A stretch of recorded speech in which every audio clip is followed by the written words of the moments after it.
पढ़ने में आपका स्वागत है। तो कैसे हैं आप लोग? आज हम डिस्कस करेंगे बहुत इंपॉर्टेंट टॉपिक और बच्चों को डराने वाला टॉपिक, वेक्टर से रिलेटेड। जैसे ही वेक्टर का नाम सुनते हैं बच्चों में एक फोबिया टाइप का आ जाता है। डरने की कोई जरूरत नहीं है, सब कुछ बिल्कुल स्मूथ चलने वाला है। तो स्टार्ट करते हैं। सबसे पहले हम देखेंगे पोजीशन वेक्टर। लास्ट लेक्चर में अपन ने पोजीशन की बात की थी, अब हम यहां पे देखेंगे position vector, right? Now what is this position vector? You know that in order to define the position we need a point that is called as gin, right? So we always define the position of a particle with respect to origin, right? Now so हम यहाँ पे एक coordinate system ले लेते हैं, axis ले लेते हैं। यहाँ पे इस पॉइंट को अभी मैं 2D में बना रहा हूँ, तो ये हो गया मेरा 0,0। I am making this in 2-dimensional plane, so I am taking only two axes. This is x by default and this is y, right? Now if you want to find the position of any particle, let's say my particle is present at this point P, correct? अब उसके पास x coordinate भी है और y coordinate भी है। कैसे? देखिए, इसके कोऑर्डिनेट्स ऐसे डिफाइन करूंगा, x, y। इसका मतलब उसमें x डायरेक्शन में x डिस्टेंस है और y डायरेक्शन में y डिस्टेंस है, करेक्ट? ये जो डिस्टेंस है ये x और ये जो डिस्टेंस है ये y। क्या ये चीज क्लियर? ठीक है। Now how to define position vector? Position vector define करने के लिए हमें एक स्ट्रेट लाइन ज्वाइन करनी होती है ओरिजिन से जिस पॉइंट पर हमें पोजीशन फाइंड करना है, पोजीशन वेक्टर फाइंड करना है वहां तक, राइट? वेक्टर से आपको क्लियर हो चुका होगा कि इसके बाद मैग्नीट्यूड और डायरेक्शन भी आने वाली है। तो यहां पे हम एक स्ट्रेट लाइन ड्रॉ कर देते हैं। This represents my position vector, let's say R1. R1 is the position vector of point P and this is with respect to origin. ये origin के रेस्पेक्ट में है, ठीक है? चलिए, तो हम इसको R वेक्टर कैसे लिखेंगे? आपको एक चीज पता है कि ये डिस्टेंस, मैं पॉइंट का नाम दे देता हूं A, इस पॉइंट का नाम दे देता हूं P, ऑलरेडी P किया है, राइट? इसको ओरिजिन मान देता हूं O। नाउ यहां से यहां तक की distance from O to A कितनी? x।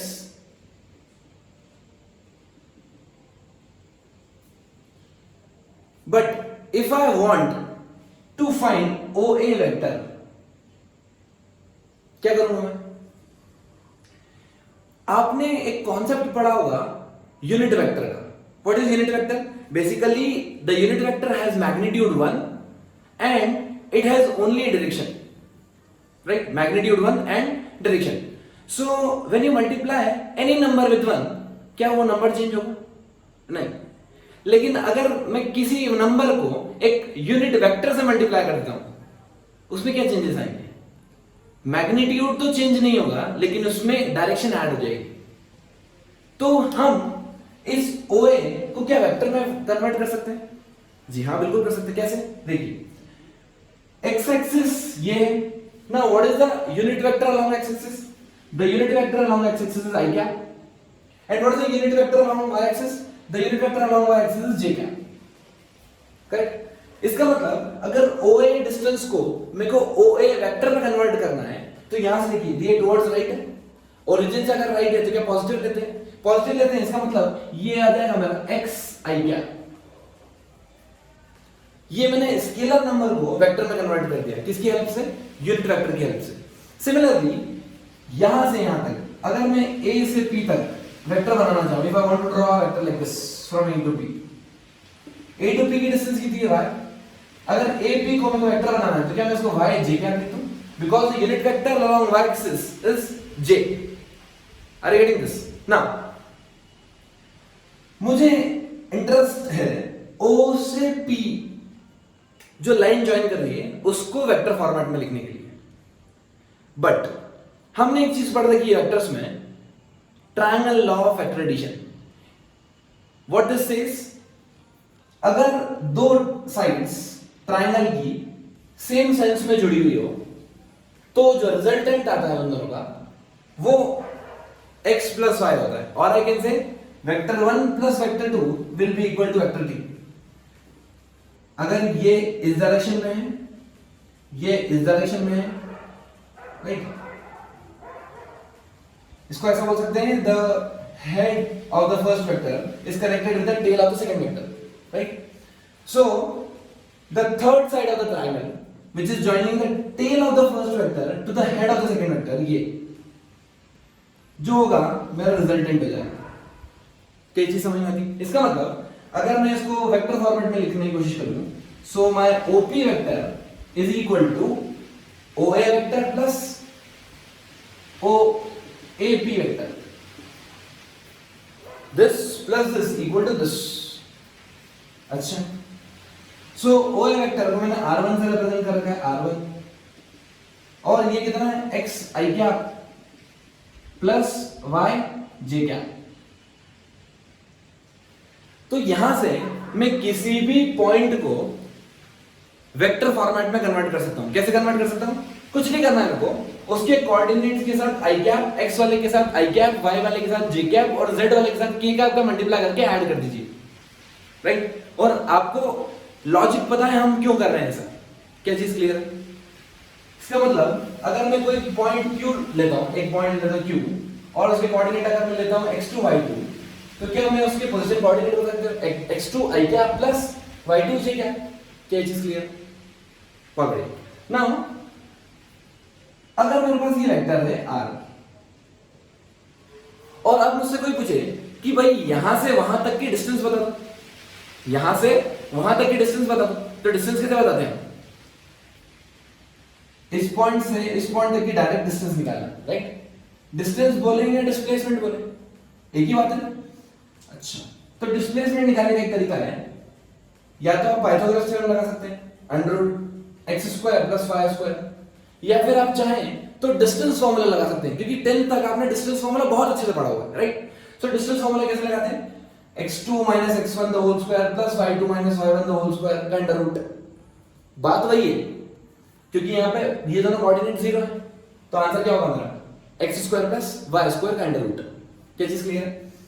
या फिर आप डायरेक्ट यहां से भी देख सकते हैं, जब भी आपको किसी भी वेक्टर का मैग्नीट्यूड निकालना हो, किसी भी वेक्टर का मैग्नीट्यूड निकालना है, सबको अंडर रूट करके स्क्वायर करके ऐड कर दो। So under root whatever is written here x² + y² + z² and so on, जो जितना भी लिखा हो। क्या चीज क्लियर? राइट। तो ये हमने डिफाइन किया पोजीशन वेक्टर, और हमने देखा कि वहां से डिस्टेंस कैसे कैलकुलेट की जाती है, ठीक है। अब हम आगे चलते हैं डिस्प्लेसमेंट वेक्टर की। डिस्प्लेसमेंट हमने पढ़ रखा है। अब ये डिस्प्लेसमेंट वेक्टर क्या नई चीज है? Basically this is the position of one point with respect to other point. यहां पे क्या था? This is the position of one point with respect to origin. ये दोनों में डिफरेंस है, समझ में आया? चलिए, तो हम फिर से एक एक्सिस बना लेते हैं। अब यहां पे मैंने एक पॉइंट बनाया ना, पॉइंट P, और यहां पे मैं पॉइंट बना देता हूं पॉइंट Q, राइट। दोनों के कोऑर्डिनेट्स के नाम दे देते हैं। इस कोऑर्डिनेट का नाम दे देते हैं x1, y1, और सेकंड कोऑर्डिनेट का नाम दे देते हैं x2, y2, right? Now what I want to find the position of point Q with respect to P.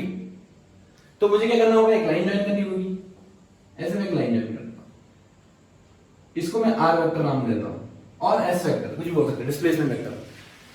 अब मैंने एरो यहां से P से Q बनाया है, इसका मतलब I am defining the position of point Q with respect to P, right. अगर हम उससे पूछते हैं कि भाई पोजीशन बताओ P की विद रिस्पेक्ट टू Q, तब हम एरो कैसा बनाते हैं?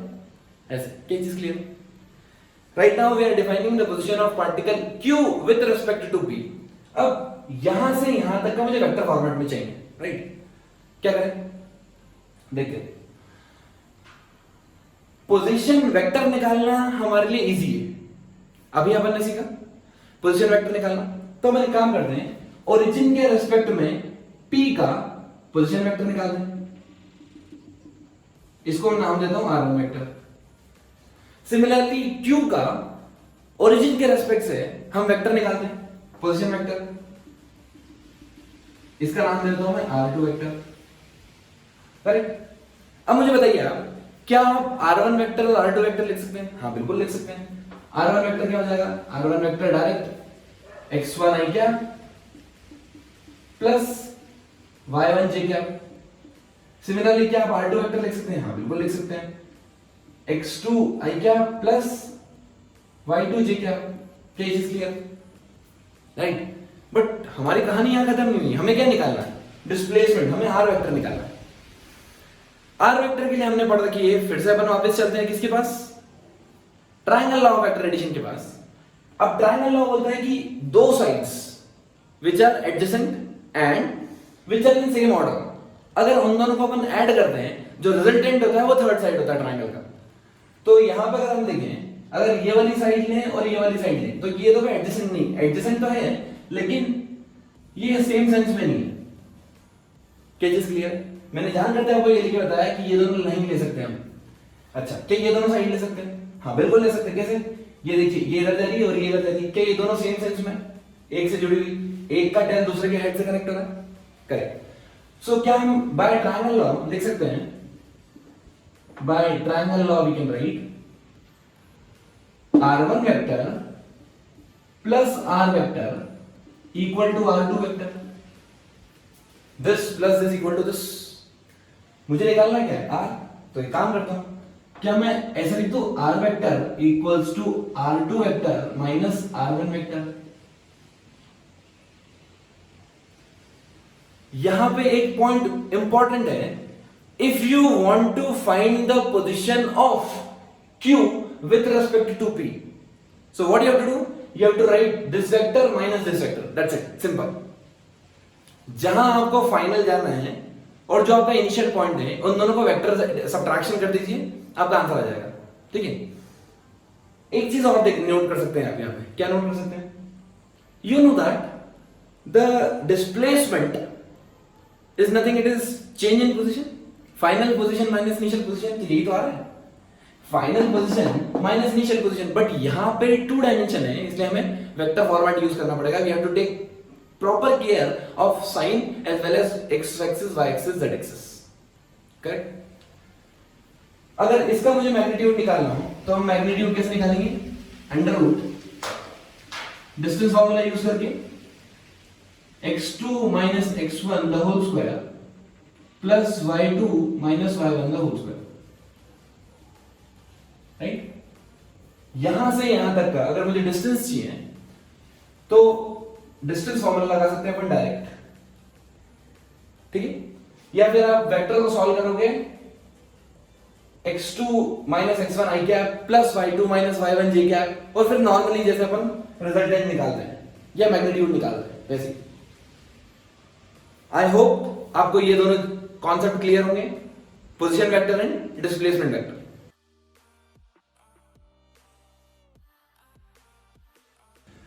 अब हम देखेंगे velocity.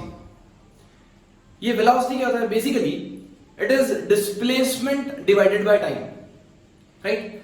Displacement by time is called as velocity. Now there are some salient features which you should know about the velocity.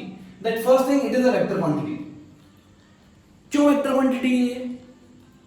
Time scalar है, वेक्टर स्केलर, राइट। टाइम के पास कोई डायरेक्शन नहीं होती। कहीं भी आप किसी से टाइम पूछोगे तो वो ये नहीं बोलेगी कि भाई अभी क्या टाइम हो रहा है, अभी 5 बज रहे हैं नॉर्थ डायरेक्शन में, right.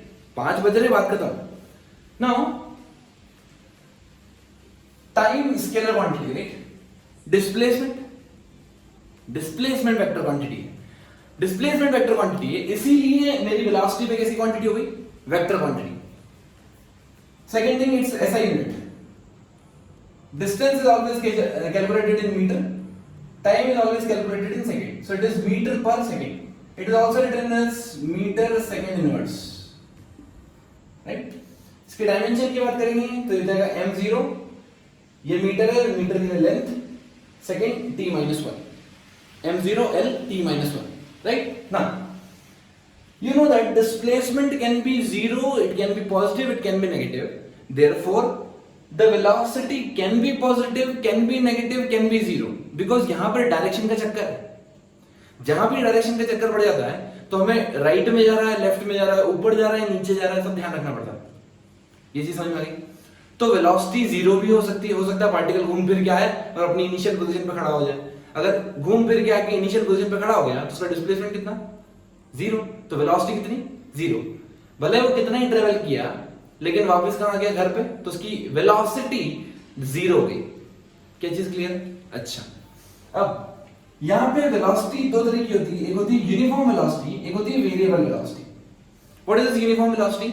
If a particle is covering equal displacement in equal interval of time, this is called as uniform velocity। और variable आप खुद समझिए ना, variable क्या हो जाएगा? if the particle is covering different displacement in equal interval of time, that is called as variable velocity। हालांकि ये इतना ज्यादा इंपॉर्टेंट नहीं है, बट फिर भी आपको टर्मिनोलॉजीज पता होनी चाहिए, ठीक है? जो सबसे इंपॉर्टेंट टर्मिनोलॉजी इस पूरे टॉपिक में आएगा वो है एवरेज वेलोसिटी। ये एवरेज वेलोसिटी क्या होती है? बेसिकली एवरेज वेलोसिटी मेरे हिसाब से जो मैं डेफिनेशन देता हूं वो होता है net displacement by total time taken by the body, right? लेकिन आपको बुक्स में मिलेगी total displacement by total time. गलत वो भी नहीं है, बट मेरा ऐसा सोचना है कि जब आप नेट डिस्प्लेसमेंट की बात करते हो तो सिर्फ आप इनिशियल पॉइंट और फाइनल पॉइंट देखते हो, तो हम उस पर टोटल डिस्प्लेसमेंट क्यों लिखना है, राइट? टोटल डिस्प्लेसमेंट मतलब अपन कोई डिस्प्लेसमेंट का सम तो कर नहीं है। जैसे फॉर एग्जांपल मैंने एक पार्टिकल मेरा यहां से स्टार्ट होकर यहां चला गया, मान लो उसको कैपिटल टी टाइम लग गया, टी इक्वल टू 0 पर उसने मोशन स्टार्ट किया था, कैपिटल टी टाइम लग गया, राइट? तो पार्टिकल को पी पॉइंट से ले जाकर क्यू पॉइंट तक जो डिस्प्लेसमेंट आएगा वो तो यूनिक आएगा। तो जो डिस्प्लेसमेंट है that displacement will be given by this line straight line, ऐसे। So this is the net displacement between point P and Q divided by the total time taken by the path. यहां से यहां ऐसा अगर body move कर रही है तो उसका टोटल टाइम कितना लगा, हम टाइम वो वाला लेते हैं और जो डिस्प्लेसमेंट ले लेते हैं वो शॉर्टेस्ट लेते हैं। This is how we calculate the velocity. So more appropriately with respect to me it is net displacement by total time taken. अगर आपने ये वाला फॉर्मूला कहीं भी लगा दिया एवरेज फाइंड करने के लिए, आपका कोई आंसर गलत नहीं होगा, कसम खुदा की, ठीक है? तो हम बात करते हैं एवरेज वेलोसिटी, और एवरेज वेलोसिटी आपको पता पड़ेगा it is net displacement by total time taken, correct? अच्छा, अब यहां पे एक इंपॉर्टेंट पॉइंट आता है that is instantaneous velocity. What is this instantaneous velocity? जैसे कि नाम से ही क्लियर है, instantaneous velocity means velocity at a particular instant. किसी भी पर्टिकुलर इंस्टेंट पे इसकी वेलोसिटी। अब आप सोचेंगे कि मुझे मान लो इस पॉइंट पे निकालना है, ये पॉइंट मैंने रैंडम पॉइंट ले लिया सी, इस पॉइंट पे मुझे वेलोसिटी निकालना है, कैसे निकालूंगा? तो यहां से यहां तक की डिस्प्लेसमेंट जीरो मान लोगे आप, और यहां से यहां तक का टाइम भी क्या मान लोगे? जीरो, क्योंकि एक पर्टिकुलर पॉइंट पे आप कैसे कैलकुलेट कर सकते हो? तो इंस्टेंटेनियस वेलोसिटी को हम अलग तरीके से सोचते हैं। एक काम करते हैं, दो पॉइंट लेते हैं, एक यहां पे लेते हैं और एक यहां पे लेते हैं, ठीक है? अब जो डिस्प्लेसमेंट आएगा क्या वो ऐसा आएगा? अगर डिस्प्लेसमेंट की डायरेक्शन ऐसी है, पार्टिकल यहां से यहां जा रहा है डिवाइडेड बाय यहां से यहां तक का टाइम, क्या मेरे को वेलोसिटी आ जाएगी इस पॉइंट पे? उस पॉइंट को थोड़ा सा और पास में लेते हैं, एक यहां लेते हैं इधर और इधर इधर लेते हैं, उस पॉइंट को थोड़ा क्लोज लेके आ रहे हैं। क्या कर रहे हैं? क्लोज लेके आ रहे हैं। अब इतना क्लोज लेके आ जाएंगे हम कि जो टाइम डिफरेंस बचेगा वो बहुत छोटा बचेगा, डेल्टा टी बोलते हैं उसको, करेक्ट? अगर पॉइंट, दो पॉइंट मैं इतने पास में लेके आ जाऊं कि आपको उन दोनों के बीच की दूरियां दिखे ही ना, उन दोनों के बीच की दूरियां दिखे ही ना, डिवाइडेड बाय छोटा सा time, that will give you the velocity at the particular instant. तो यहां पे अगर मैं एक पॉइंट एकदम पास में लेता हूं, हाँ हो सकता है आपको दिखे ना, और एक पॉइंट सी के थोड़ा सा राइट में लेता हूं और मैं यहां पे एक ड्रॉ कर देता हूं लाइन। तो ये वाली जो लाइन दिख रही है आपको, ये इस पॉइंट पे वेलोसिटी है, this is called as instantaneous velocity, velocity at that particular instant. हमें क्या करना है, टाइम डिफरेंस को इतना छोटा करना है, इतना छोटा करना है, इतना छोटा करना है कि उन दोनों के बीच की दूरियां खत्म हो जाए, और दूरियां खत्म हो गई तो बस उस पॉइंट पे आप वेलोसिटी क्लेम कर सकते हो। अब इसको निकालते कैसे, इंस्टेंटेनियस वेलोसिटी को निकालने के लिए हम इन दोनों पॉइंट के बीच में मान लेते हैं छोटा डिस्प्लेसमेंट डेल्टा एस, और जो टाइम लग रहा है वो मान लेते हैं डेल्टा टी, करेक्ट। सो मेरा आंसर हो जाता है delta S by delta T, but हम यहाँ पे लिमिट लगाते हैं, लिमिट क्या लगाते हैं, delta t tends to 0, delta t इतू सा है, अगर डेल्टा टी इतू सा है तो क्या मैं डेल्टा को डी के फॉर्मेट में लिख सकता हूं, D S by D T, और ये डी क्या है आपने डिफरेंशियल में पढ़ा रखा है, right. So I can write the instantaneous velocity is equal to ds by dt. मैं s के ऊपर वेक्टर सिंबल लगा रहा हूँ because velocity is also vector quantity. This is how you can find the velocity at a particular instant. एक point यहाँ पे बहुत इंपॉर्टेंट है, वो आपको याद रखना है, क्या कि इस पाथ पे, right, the path taken by a body is also called as trajectory. Difficult नाम है पर घबरानी है, कभी आपको कोई समझ में आए ट्रेजेक्ट्री बोले इसका मतलब सिंपल बोल रहा है पाथ, रिलैक्स। कोई भी आपको ट्रेजेक्ट्री बोले तो आपने बोलना है पाथ, रिलैक्स। यहां पे अगर कोई पार्टिकल ऐसे जा रहा है तो ये इसकी ट्रेजेक्ट्री है, ठीक। अगर मुझे इस पॉइंट पे वेलोसिटी निकालना है इंस्टेंटेनियसली, तो वेलोसिटी की डायरेक्शन ना डायरेक्ट निकाल सकते हो, कैसे, इस पॉइंट पे टेंजेंट ड्रॉ कर दो बस। बेसिकली हमको क्या करना होता है, दो छोटे छोटे पॉइंट लेने होते हैं, फिर उन दोनों को कनेक्ट करने वाली एक लाइन बनानी होती है, तो उतनी मेहनत करने से अच्छा उस पर्टिकुलर पॉइंट पे टेंजेंट ड्रॉ कर दो। और ये छोटी सी बात गोल्डन रूल बना के लिख लीजिए, ये आपको आगे बहुत काम आने वाली है। If you are drawing tangent to the trajectory, then it will give you the direction of the velocity at that particular instant. क्या चीज क्लियर है आपको, बहुत बढ़िया। तो आप किसी भी पॉइंट पे अब इंस्टेंटेनियस वेलोसिटी बता सकते हैं, डायरेक्शन। अभी भले आप मैग्नीट्यूड नहीं बता सकते, लेकिन इस पाथ पे आप डायरेक्शन बता सकते हैं, राइट। मैं आपको अगर इस कर्व की इक्वेशन दूंगा तो आप उसको डायरेक्ट डिफरेंशिएट करके मुझे उस पर्टिकुलर पॉइंट पे, उस पर्टिकुलर इंस्टेंट पे वेलोसिटी भी बता पाएंगे।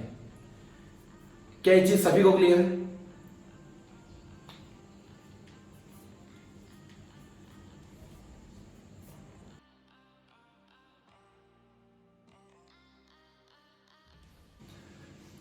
अब हम बात करते हैं स्पीड की।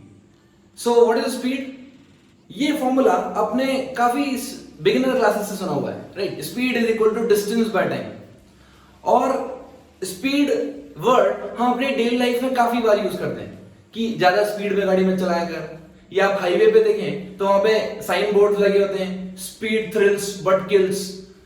तो ये स्पीड का नाता तो मेरे साथ भी जन्मों से एक निशानी देके गया अच्छी खासी। तो स्पीड आपको ध्यान रखना है, it is distance by time. अब कुछ सैलिएंट फीचर्स की बात करते हैं। तो first thing is scalar quantity. क्यों scalar? Because distance is scalar, time तो बचपन से ही स्केलर है। तो जो स्पीड आ गई वो भी क्या आ गई? Scalar quantity. सेकेंड थिंग, इसकी ऐसा यूनिट सेम जैसी डिस्प्लेसमेंट बाय टाइम की थी, मीटर। डिस्टेंस मीटर पे कैलकुलेट करते हैं और टाइम सेकंड्स में, जो इज मीटर पर सेकंड। डायमेंशन वही LT-1, और it is never negative. Never negative why? Because distance is never negative. Never negative मतलब ऑलवेज पॉजिटिव? नो, जीरो और पॉजिटिव। डिस्टेंस जीरो भी हो सकती है और पॉजिटिव भी हो सकती है। सिमिलरली जो स्पीड होती है वो या तो जीरो हो सकती है, कब? जब बॉडी रेस्ट पे हो, या फिर हमेशा वो पॉजिटिव होगी, ऑलवेज पॉजिटिव, राइट। हम देखते हैं यहां पे फिर से दो तरह की स्पीड हो सकती है, एक होती है यूनिफॉर्म स्पीड और दूसरी variable speed. What is this uniform speed? If a particle is covering equal distance in equal interval of time, this is called as uniform speed. And what is variable? If it is covering unequal distance in equal interval of time, this is called as variable speed. सिर्फ terminology याद रखो, बाकी सब कोई दिक्कत नहीं है। आओ फिर से इंपॉर्टेंट पॉइंट, एवरेज स्पीड। देखो एवरेज का रोल बहुत ज्यादा है। कैसे एवरेज का रोल बहुत ज्यादा है?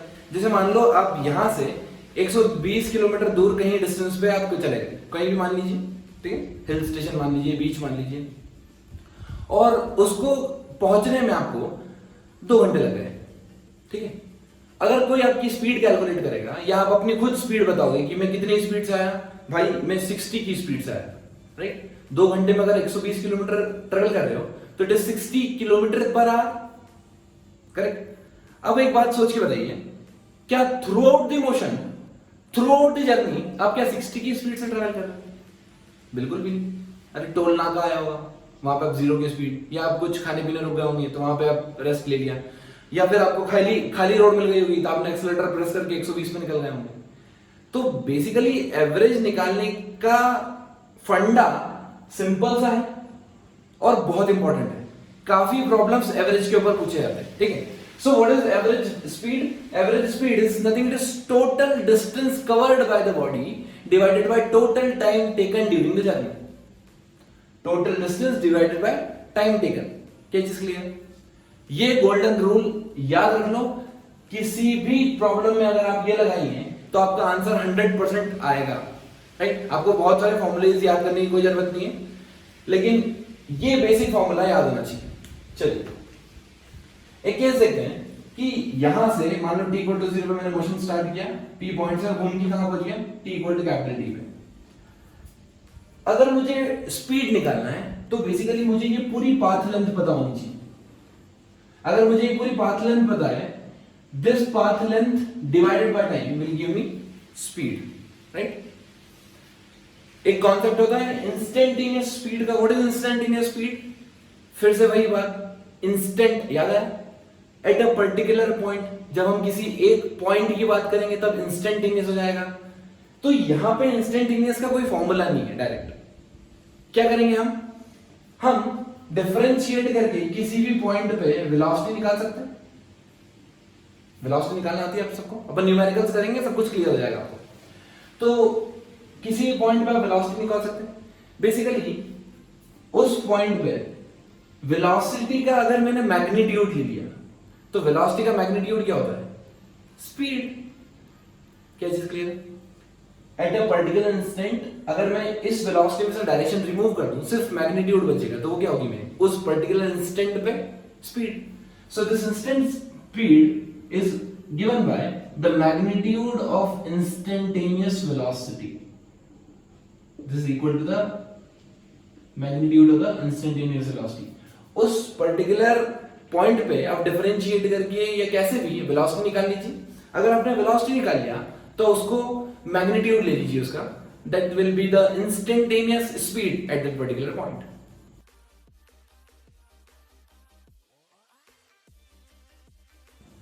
अब मैं आपसे एक प्रॉब्लम पूछता हूं। Suppose a body is travelling from point P to Q with speed 40 meter per second and 60 meter per second. Find its average speed. Right? अब आप लोग काफी समझदार हैं, तो आपको एवरेज निकालना आता ही है। एवरेज कैसे निकालते हैं? Sum of numbers divided by number of observation. Sum of observations divided by number of observation. तो 40 प्लस 60 बाय 2 50। एवरेज कितना आ गया? 50। बट ये फिजिक्स है भाई, यहां पे थोड़ी सी लैक ऑफ इंफॉर्मेशन बहुत बड़ा चेंज क्रिएट कर देती है। अगर मैं इसका आंसर पूछूं तो इसका आंसर है इनवैलिड क्वेश्चन। ये क्वेश्चन ही गलत है। कैसे देखते हैं? दो तरह से अपन किसी भी दो पर्टिकुलर पॉइंट के बीच में अगर कोई पार्टिकल ट्रेवल कर रहा है तो उसके आंसर दो फॉर्मेट में निकाल सकते हैं। अगर पहला केस, सपोज वो बॉडी यहां से यहां ट्रेवल की और जो टाइम इंटरवल लिया वो इक्वल था। टाइम इंटरवल क्या था?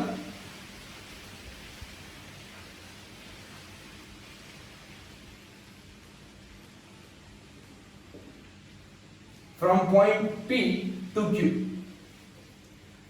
सेकेंड केस में देखते हैं, जब हमारा बॉडी ने point P to Q travel किया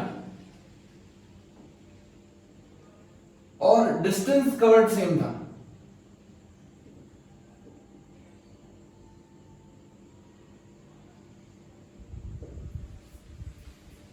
इसका मीनिंग क्या हुआ, मैं प्रॉब्लम में दिख रहा है कि V1 स्पीड कम है और V2 स्पीड ज्यादा है, राइट। इसका मतलब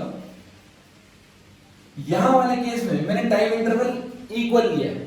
टाइम इंटरवल क्या लिया, इक्वल। मतलब मान लो अगर जर्नी यहां से यहां तक 2 आवर्स की थी, तो 1 आवर में 40 की स्पीड से ट्रेवल किया और 1 आवर में 60 की स्पीड से ट्रेवल किया, करेक्ट। अगर मैं 40 की स्पीड ट्रेवल करूंगा तो मैं कम डिस्टेंस ट्रेवल कर पाऊंगा या ज्यादा, कम, राइट। तो मैं मान लेता हूं कि ये इंटरमीडिएट पॉइंट है, वैसा t, right. So here the speed given is v1, मैं मान लेता हूं सर 40, और ये v2, ये गिवन है, और कुछ भी गिवन नहीं। t की जगह कोई अलग वेरिएबल ले लेते हैं, इसको मान लेते हैं r, ओके ना। मुझे एवरेज निकालना है इसका, राइट। एवरेज किसे निकालेंगे, मैं मान लेता हूं, मैं अज्यूम कर रहा हूं, क्या अज्यूम कर रहा हूं कि यहां से यहां तक टाइम t लगा होगा और यहां से यहां तक टाइम t2 लगा होगा, यहां से यहां तक t1, यहां से यहां तक t2। अच्छा, अगर मैं डिस्टेंस पूछूं तो क्या डिस्टेंस बता सकते हो आपके स्पीड है, टाइम है, तो डिस्टेंस निकल जाए। You know that speed equals to distance by time, so distance equals to speed into time. So ये डिस्टेंस मेरा x1 आ गया v1 इनटू t, और ये मेरा x2 आ गया v2 into t, p1 into t1 और ये v2 इनटू t।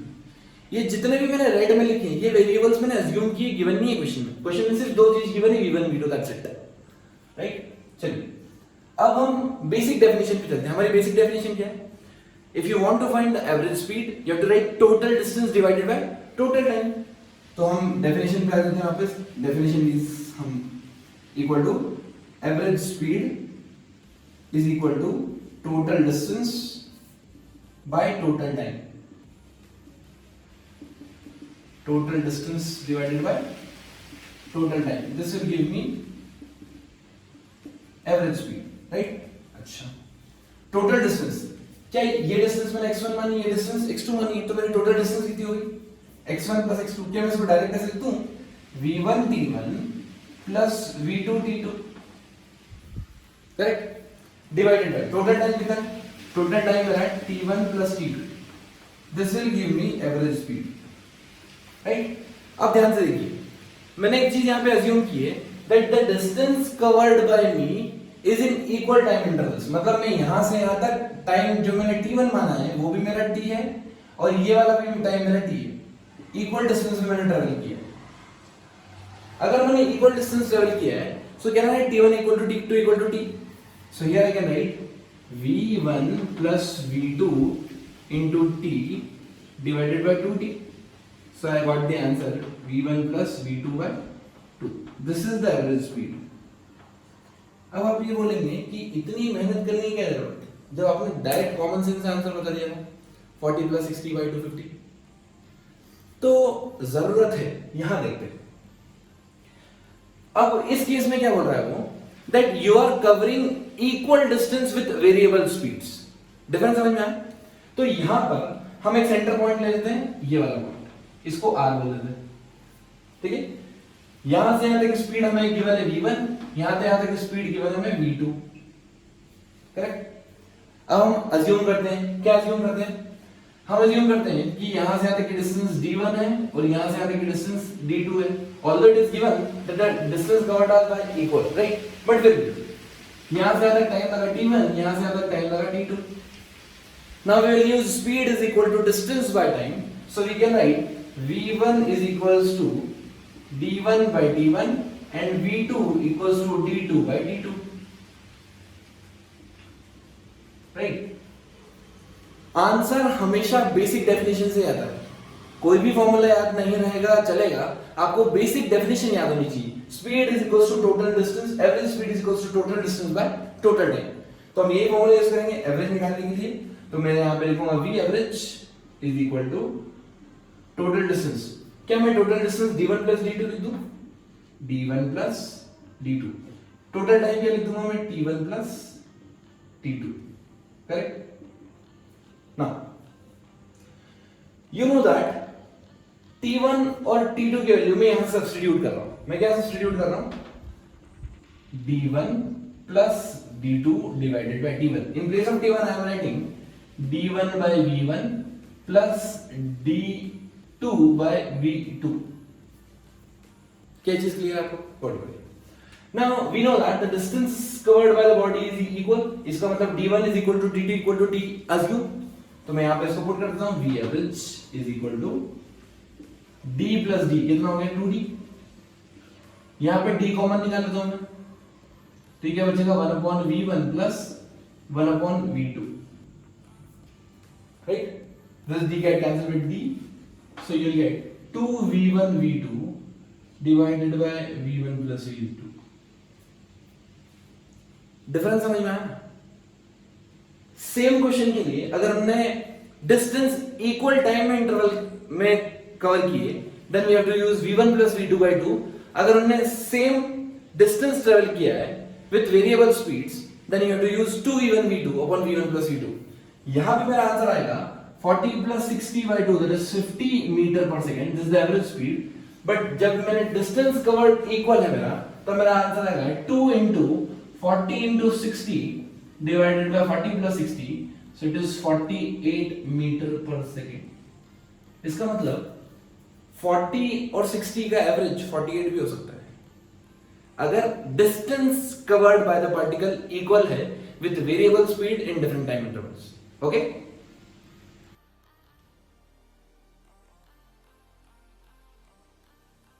अब कुछ प्रॉब्लम्स आपको होमवर्क के लिए करना है, क्योंकि आपके सक्सेस में मेरा गाइडेंस और आपका हार्डवर्क दोनों की जरूरत है, राइट?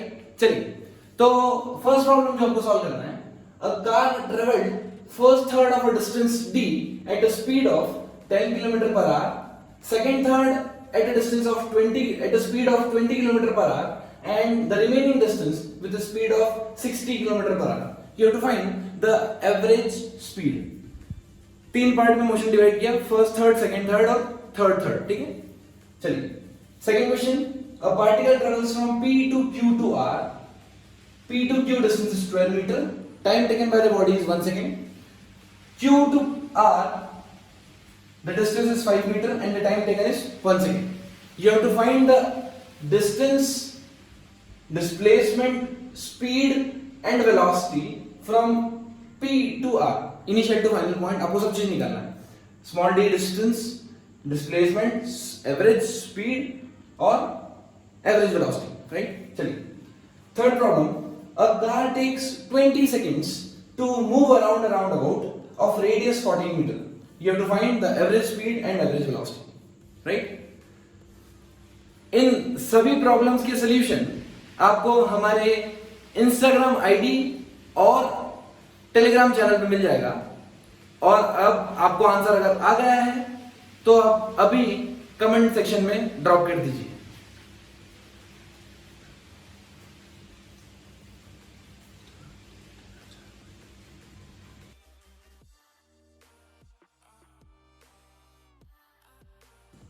अब मैं आपसे एक ऐसा क्वेश्चन पूछने जा रहा हूं जिसका मेजॉरिटी बच्चे गलत आंसर देते हैं। If I ask uniform circular motion is a example of uniform motion और not? Uniform circular motion uniform motion है या नहीं? 90% बच्चे बोलेंगे हाँ है, but the correct answer is नहीं। क्यों? आपको समझना पड़ेगा ये यूनिफॉर्म मोशन होता है क्या है। बेसिकली अगर एक पार्टिकल कांस्टेंट वेलोसिटी से स्ट्रेट लाइन में मूव करे तब उस मोशन को बोलते हैं यूनिफॉर्म मोशन। इसका मतलब अगर कोई पार्टिकल ऐसे मूव कर रहा है तो वो ताउम्र ऐसे ही मूव करता रहेगा, वो पलट के इस डायरेक्शन में भी नहीं आ सकता। That type of motion is called as uniform motion. तो कुछ पॉइंट देखते हैं यहां पे। First of all, the motion should be straight line motion with constant velocity. Velocity constant है, इसका मतलब डायरेक्शन भी चेंज नहीं होगी, मैग्नीट्यूड दैट इज स्पीड भी चेंज नहीं होगी। सेकंड पॉइंट है the distance is equal to the magnitude of the displacement. यहां पे एक मॉड साइन लगाने का बहुत बड़ा रीजन है, क्योंकि हम किसी भी स्केलर को एक वेक्टर से कंपेयर नहीं कर सकते। We can never compare scalar quantity with a vector quantity. इसीलिए distance travelled by that body which is performing uniform motion is always equal to the magnitude of the displacement. Correct? यहां पे कोई net force की requirement नहीं होती, no net force is required. जो velocity होती है वो टाइम के और ओरिजिन के इंडिपेंडेंट होती है, ना तो वो टाइम पे डिपेंड करती है ना वो ओरिजिन पे डिपेंड करती है. Such motion is called as uniform motion. I hope you learn something new.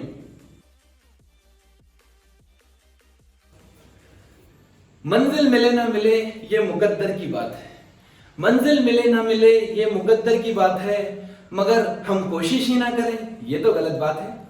आपके ढेर सारे प्यार और सपोर्ट का तहे दिल से धन्यवाद. Keep learning, keep supporting.